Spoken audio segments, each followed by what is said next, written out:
സംസ്ഥാനതല പ്രവേശനോത്സവത്തിനായി Ernakulam Elamakkara government higher secondary school ഒരുങ്ങിക്കഴിഞ്ഞു.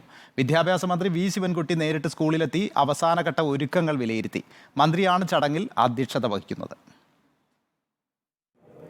2 മാസത്തെ അവധി കഴിഞ്ഞ് സ്കൂളുകൾ തുറക്കുന്നു. സംസ്ഥാനതല പ്രവേശനോത്സവം നടക്കുന്ന Ernakulam Elamakkara government higher secondary സ്കൂളിൽ പ്രവേശനോത്സവത്തിന്റെ ഒരുക്കങ്ങൾ പൂർത്തിയായി.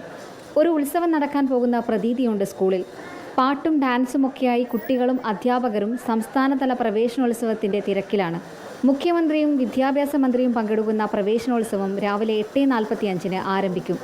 9:30 സ്കൂൾ പ്രവേശനോത്സവത്തിന്റെ സംസ്ഥാനതല ഉദ്ഘാടനം മുഖ്യമന്ത്രി നിർവഹിക്കും. 3 ലക്ഷത്തോളം കുട്ടികൾ 1-ാം ക്ലാസ്സിലെത്തുമെന്നാണ് വിദ്യാഭ്യാസ വകുപ്പിന്റെ പ്രതീക്ഷ. SSLC മൂല്യനിർണ്ണയത്തിലെ പൊളിച്ചെഴുത്തടക്കം ഈ അധ്യയന വർഷം ഒരുപാട് മാറ്റങ്ങളാണ് വിദ്യാർത്ഥികളെ കാത്തിരിക്കുന്നത്. പ്രവേശനോത്സവത്തോടെ ഈ വർഷത്തെ അധ്യയനം തുടങ്ങാൻ കുട്ടികളെ ക്ഷണിച്ച് കാത്തിരിക്കുകയാണ് സ്കൂളുകളും. റിപ്പോർട്ടർ, കൊച്ചി.